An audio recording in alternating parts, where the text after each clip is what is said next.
বাংলার মানুষের সবথেকে হতাশা যে আমরা এক বড় দানবকে পুষে রেখেছি। আমরা আরজি করের ঘটনায় সিবিআই তদন্ত চাই, পাশাপাশি তদন্তের সম্পূর্ণ বিষয় প্রতিদিন সাংবাদিকদের মাধ্যমে সকলকে জানাতে হবে এবং 12 ঘন্টার মধ্যে আরজি কর মেডিকেল কলেজের প্রিন্সিপাল এবং চেস্ট মেডিসিন বিভাগের প্রধানকে লিখিত আকারে কৈফিয়ত দিতে হবে যে এই ঘটনা কেন ঘটল।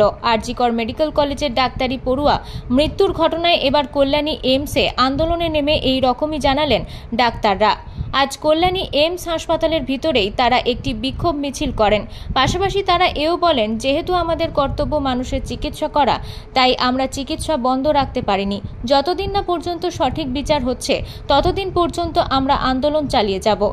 আমাদের সেকেন্ড ইয়ার পিজিটি দিদি, তার সাথে যেভাবে যৌন হেনস্থা এবং তার খুন করা হয়েছে এক দানবীয় প্রকৃতিতে, সেটা আমরা ডাক্তারি রেসিডেন্ট, নার্সিং অফিসার, আমাদের সুলভ স্টাফ, আমাদের ফ্যাকাল্টিরা, তারা কেউ মেনে নিতে পারছে না। তারা আমাদের সবার সাথেই আসেন, কিন্তু একই সঙ্গে আমাদের পেশেন্ট দেখাটাও আমাদের কর্তব্য, কেননা আমরা শপথ নিয়েছি যে আমরা পেশেন্ট দেখব। সুতরাং শুধু আমরা অ্যাজ এ রেসিডেন্ট, ইন্টার্ন খালি এই প্রোটেস্টে আছি, কিন্তু ফ্যাকাল্টিরা তারা একই সঙ্গে পেশেন্ট দেখছেন। যদি কোনো সময় এমার্জেন্সিতে পেশেন্ট আসে, সেই ক্ষেত্রে আমরাও পেশেন্ট দেখায় যোগ দেব। অন্যদিকে রাজ্যের বিভিন্ন জায়গা থেকে চিকিৎসা করাতে এসে হতাশ হয়ে ফিরতে হচ্ছে অনেক রোগীকেই। বাইরে থেকে আসা রোগীরা জানাচ্ছেন, বাইরে থেকে এসে ভেতরে গিয়ে দেখি ডাক্তার দেখছেন না, তাই বাধ্য হয়ে ফিরে যেতে হচ্ছে। কাউন্টার থেকে বলা হচ্ছে ডাক্তার নেই। আরজি করের ঘটনার জেরে বন্ধ রেখেছেন। আজকের এই প্রতিবাদের কারণে অনেকটাই নাজেহাল হতে হচ্ছে রোগী পরিবারদের। না, কেন দেখছে না? মানে বসেই আছি শুনলাম যে এই ঘটনা। ডাক্তার দেখবে না? না, ডাক্তার আসেনি।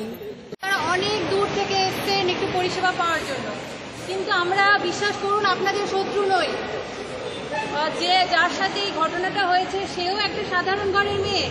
কাল আপনার মেয়ে যে ওইভাবে যাবে না, ডাক্তারি পড়বে না, তার কোনো মানে নেই। তারাও একদিন হবে। তাদের সুরক্ষার্থে আমরা এটা করছি। প্লিজ আমাদের ভুল বুঝবেন না। আমরা এমার্জেন্সি পরিষেবা রেখে দিয়েছি, যাতে আপনারা যদি এমার্জেন্সি অবস্থায় চিকিৎসা নিতে আসেন আমরা হাসি মুখে দেব, কিন্তু মনে দুঃখ আছে আমাদের। এই ঘটনা দেখার পর লিটারালি বলছি, দুদিন থেকে আমরা হয়তো নিশ্চিন্তে কেউ ঘুমাতে পারছি না।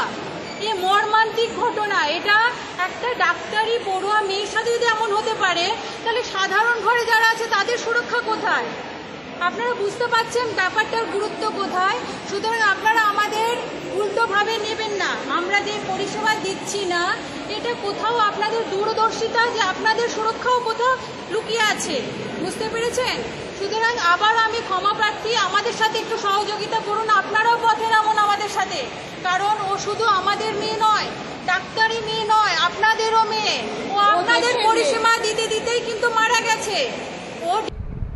নদিয়া থেকে মাধব দেবনাথের রিপোর্ট, আনন্দ বার্তা।